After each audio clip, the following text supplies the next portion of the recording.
know if everybody read them or not. I just saw the number. Okay, welcome everyone. Welcome, welcome. We are now on the last leg of our 2-day journey, and we are going to have a PSRS/peers report. And Maria Walden, Director of Legislation Policy, are you with us? I am. Yes, I am, Arletta. Okay, Jim, would you like to intro her?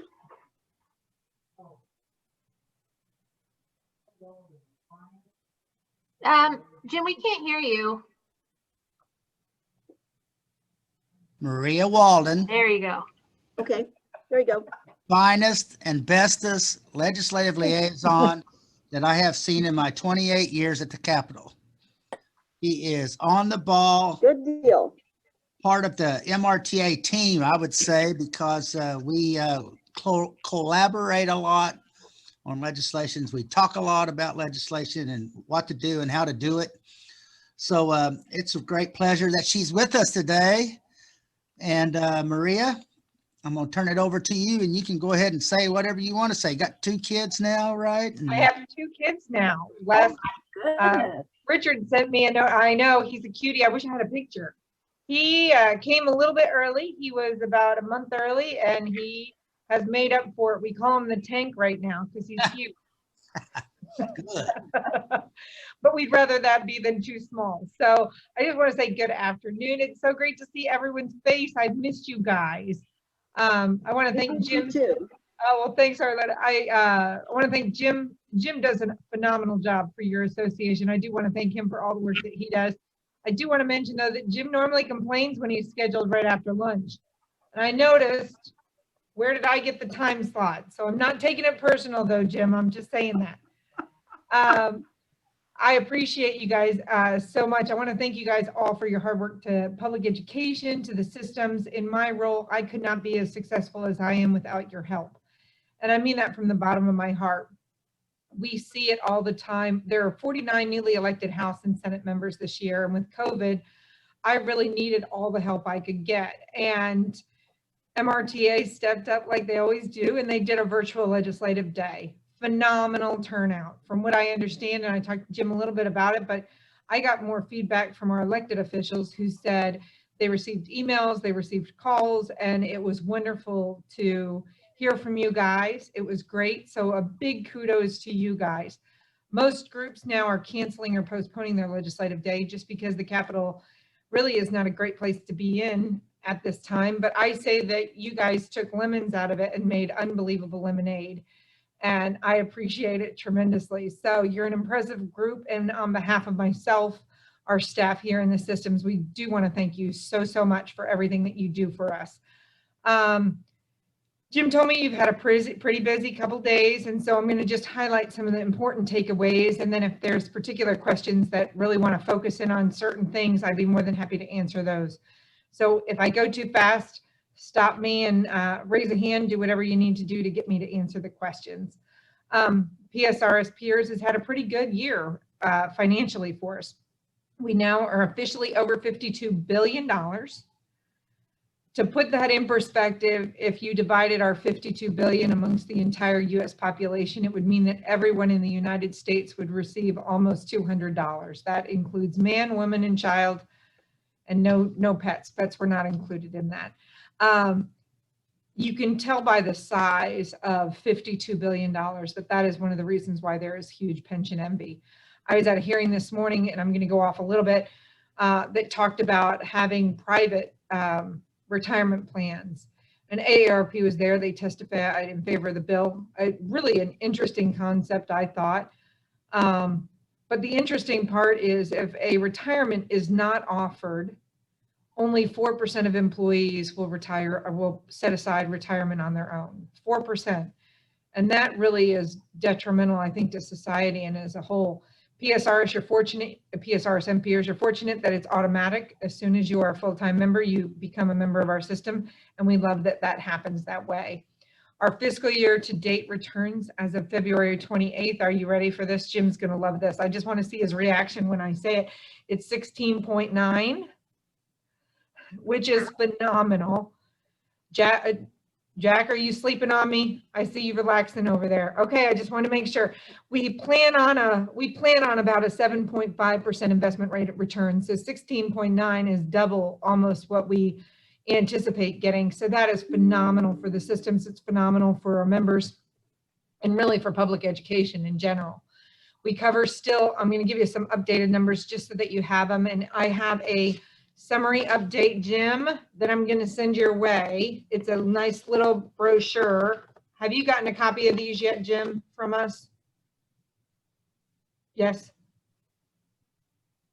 I have. Okay, good deal. We cover over 284,000 members, 534 school districts, except for St. Louis and Kansas City, and most two-year public colleges. One of the interesting things that's going to happen this fall is we will have our first charter school. It's a new world for us. They will be based out of Normandy. We are in talks with them right now, and based on legislation and whatnot, their members are part of our membership. And so it'll be an interesting dynamic when we get those up and running and they get up and running as far as how it impacts PSRS. We have almost 96,000 retirees who receive about $3.1 billion annually from us, and about 89% of that stays in the state of Missouri. Our funding is right around 84 for PSRs. It's around 86 for peers.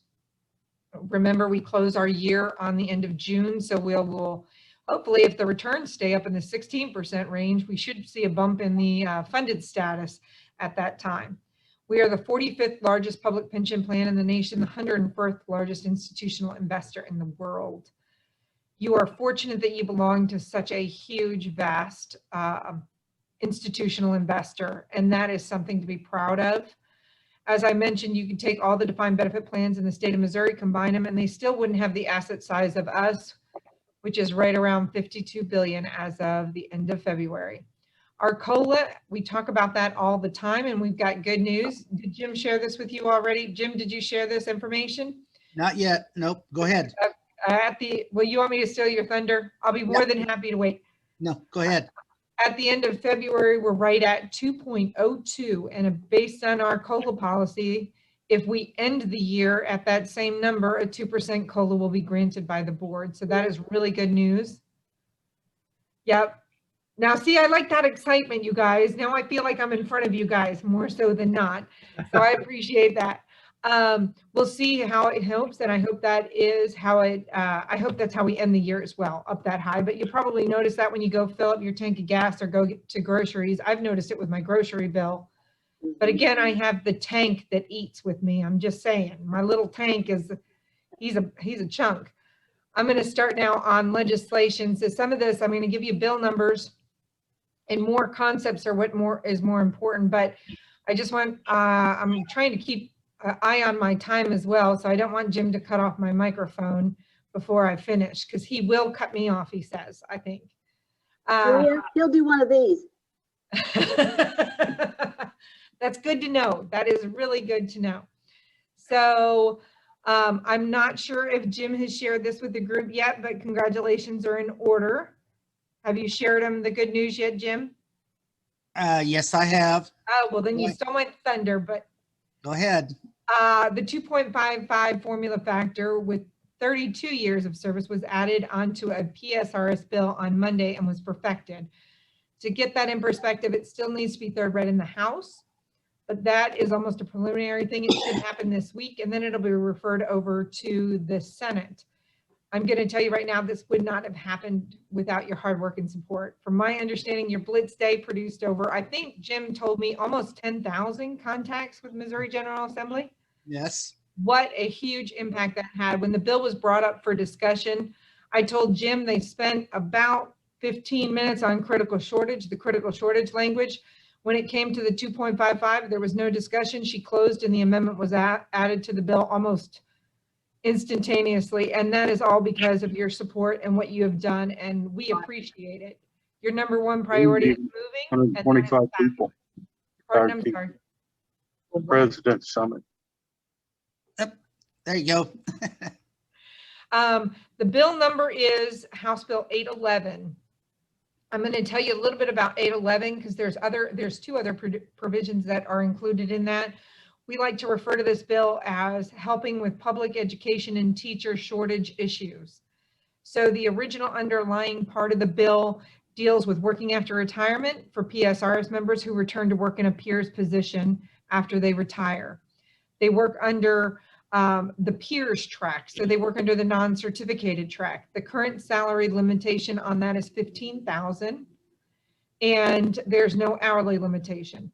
Most of the work that our PSRS retirees do when they return to work, and how many do we have that are retirees that return to work right now? I don't have the full screen, so I don't know if I'll see everyone, but does anyone return to work from Not- retirement? not Not to- on my screen. Nancy's shaking her head no.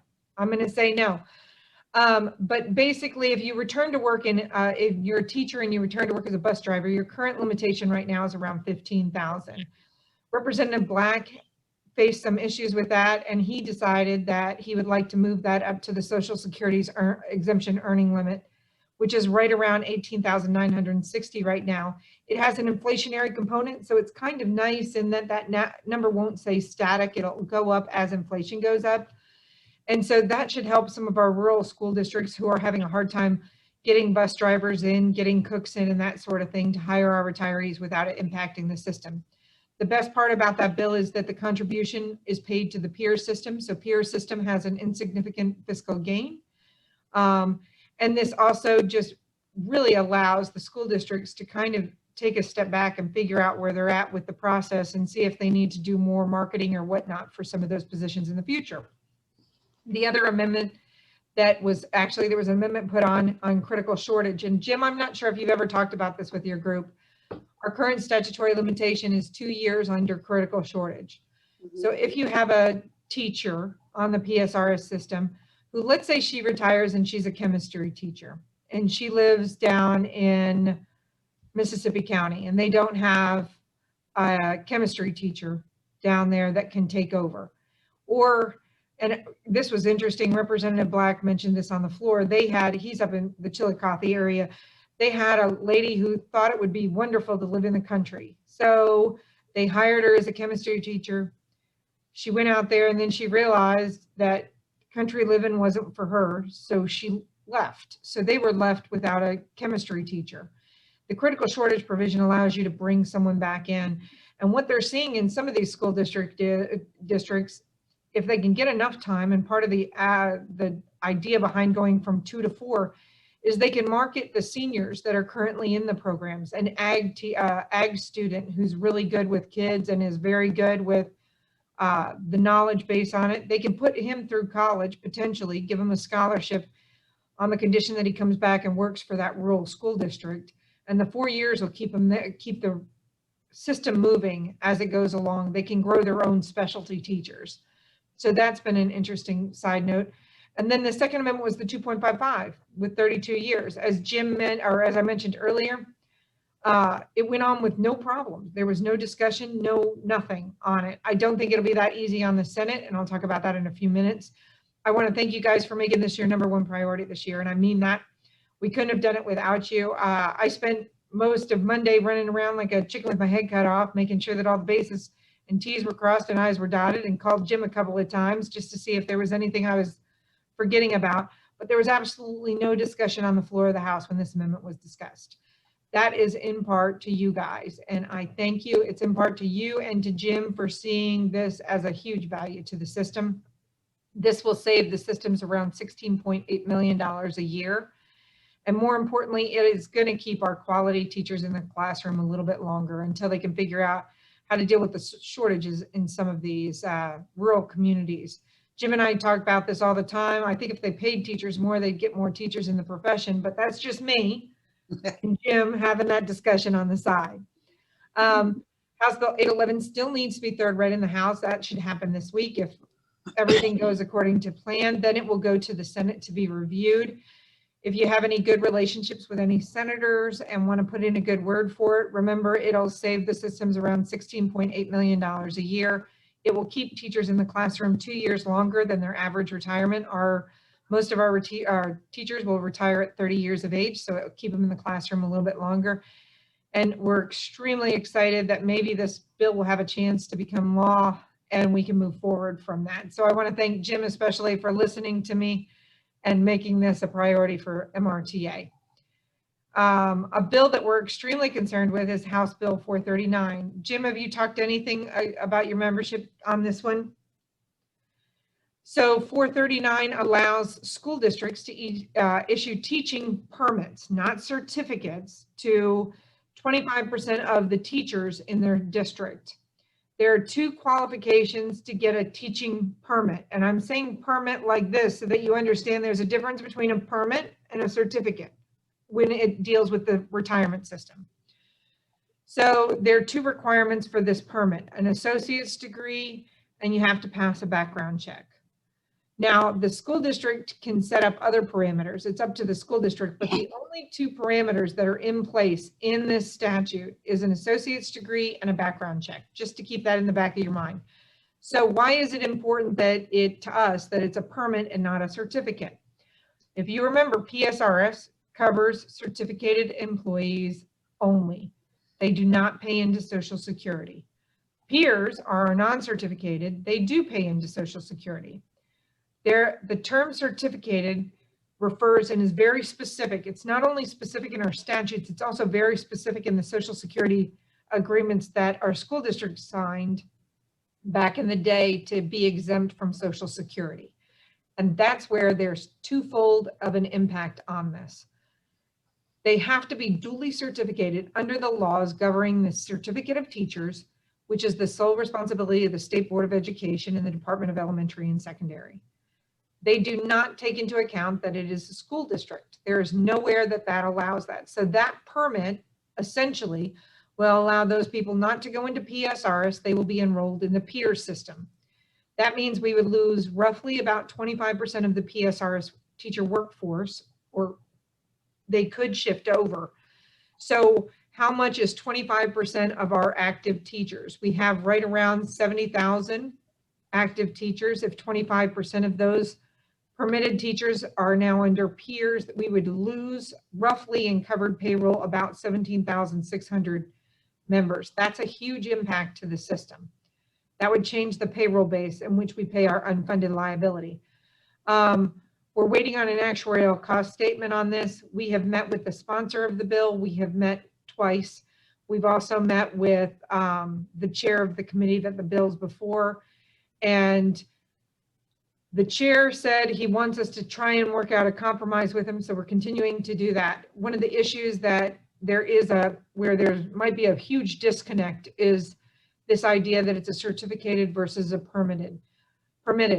So a permit is not the same, and Social Security doesn't view them the same way.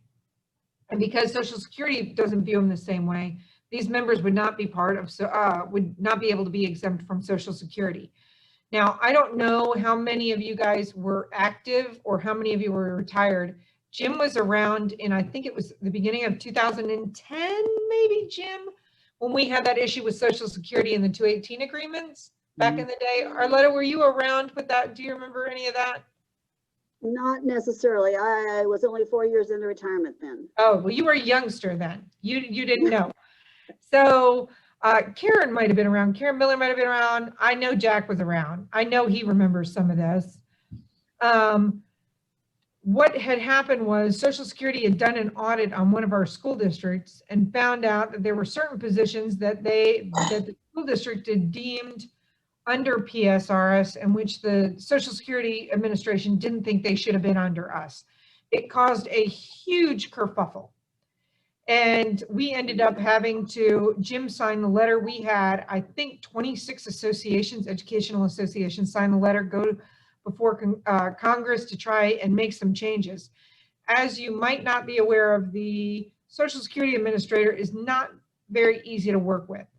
So one of our biggest concerns is you're going to have two teachers, and the only difference is one is given a certificate, one's given a permit.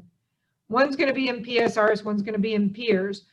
Is Social Security, which is always and constantly looking for a way to earn more money and to make their fund better, are they going to say, listen, School District A, you have just violated your 218 agreement. So we're going to make all of your people come under Social Security. That's what we do when you violate it. We've talked to Social Security Administrator in the state of Missouri. We haven't heard yet back from her as to the review of the potential impact on this. That is a huge concern for the system such as ours. Now, we are watching this and monitoring this closely. They say that we're going to work with the sponsor as much as we can, but this is an issue that if it moves in its original form, we're not talking about the educational aspect of it, the educational policy. That's a different discussion. That's a discussion that, Jim, you have all the time with your members on what does this do to education to have an associate's degree instead of a 4-year degree? What does it do to the kids, and how does it impact the kids not to have a 4-year degree and a 2-year degree? We're talking solely on how they're certificating these members, the impact it could have on PSRS, and it is quite big. So I want to keep that in the back of your head. And Jim, I am like 5 minutes over, and I didn't think I'd be over. So if you just give me like maybe 2 minutes to wrap up, I promise I'll be quick. Okay, go ahead. I promise I'll be really quick. There's a couple of other bills that deal with the investments and how we can invest money. Those bills haven't moved as of yet, so we're going to probably just keep an eye on, especially moving forward. And if something changes, we definitely will let you know.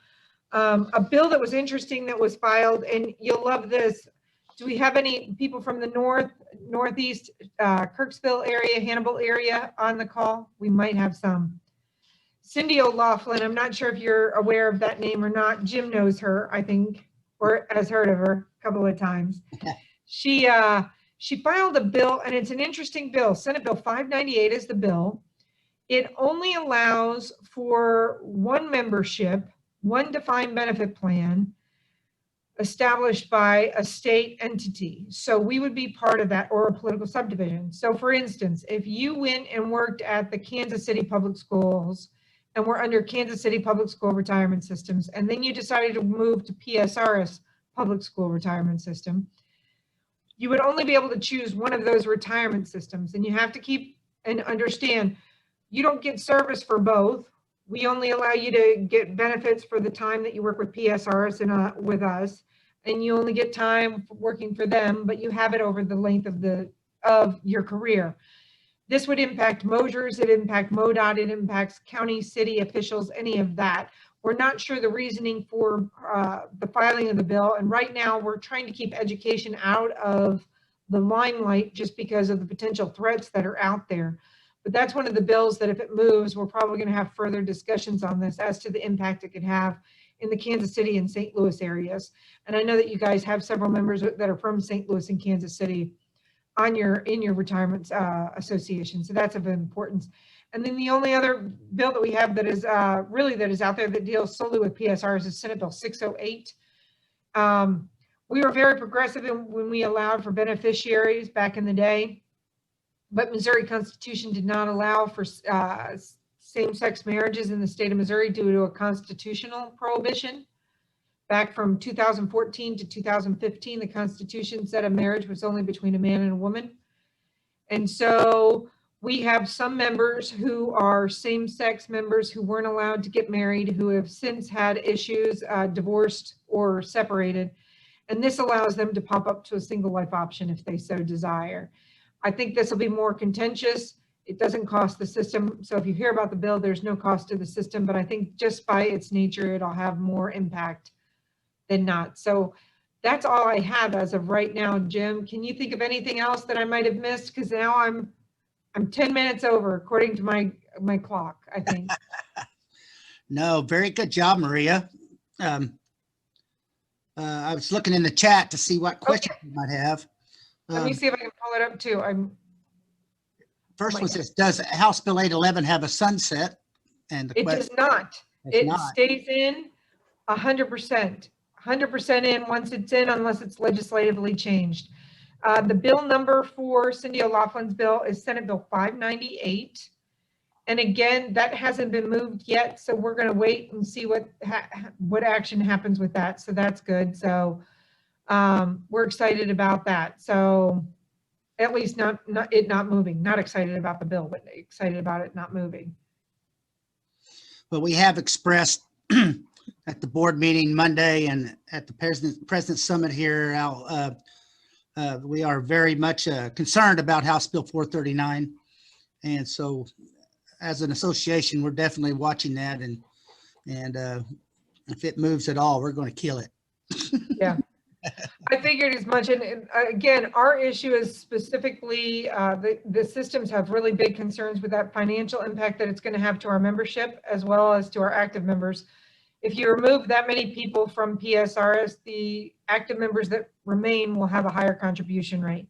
So it has an impact overall. So And the Social Security issue is really concerning. huge, And that's reason alone to fight this legislation. So What, that, can I ask Yes, Maria a Nancy. question?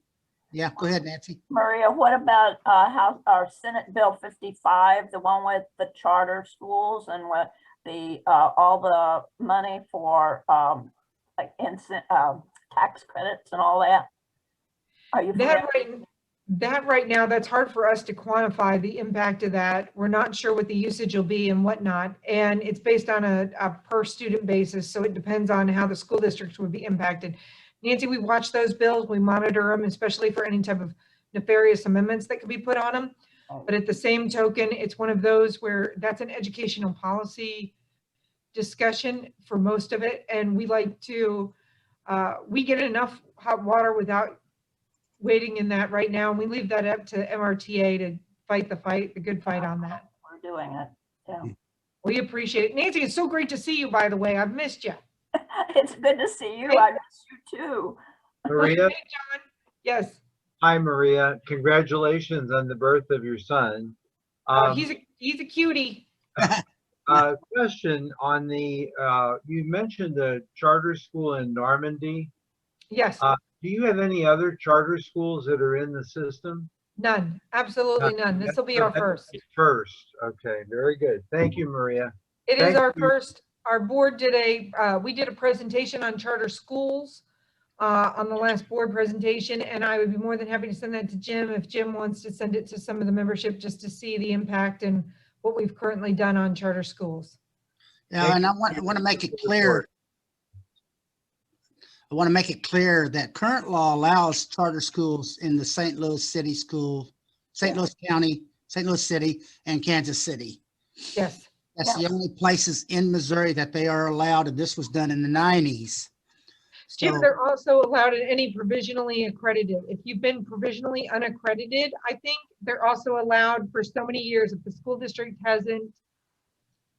doesn't have adequate marks, I think they can also be, I think, but I'm not an expert on charter schools. Is that wrong? I don't think that's true, but Okay.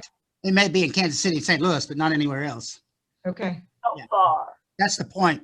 We don't want it expanded. We don't Right. want charter schools expanded statewide. Right. That was my point. Yep. I'm Okay. trying to see if there's any other question or I'm paging through your faces right now. Richard, how are you? Good to see you. Darlene, good to see you. I feel like it's old school week that I'm coming back. Georgia, what the heck? Hey, I see in the chat, it says, from Dale Bagley, he says, I vote for more time next year for Maria. She is a wonderful resource. Well, thank you. I appreciate that. I do. I appreciate the time sitting with you guys and talking with you guys, even if it's virtually. It's so good to see your faces, and I'm looking at everyone like I see all of the ones that I get to visit, and I've been invited to most of your regional meetings, and I still miss seeing you guys. I'm hoping that y'all stay safe and healthy. Karen and Jane, I see you guys sitting there. Miss you. Darlene Graham has a question. Okay, Darlene here Graham. is So what if someone gets one of these permits and they go ahead and get their other 2 years and get their teaching degree? Is that going to put them automatically into the PSRS then, or how is that going to Yes. work? Darlene, you're exactly right. What will happen is the second that in this bill allows after 4 years, if they comply with the other requirements of a teaching certificate, they can get a normal DESE issued certificate after 4 years. And they would actually move from peers over to PSRS. So we've said before, and we said this early on, the easiest issue is just to keep DESE certificating these people. And then the fight is, should you have an associate's degree teaching your kids, or should it be a 4-year degree that teaches in front of our Missouri children? And that's really an education policy issue that really, I think, deserves more discussion than just a quick hearing and moving on. I think that's more detrimental to the students than anything else.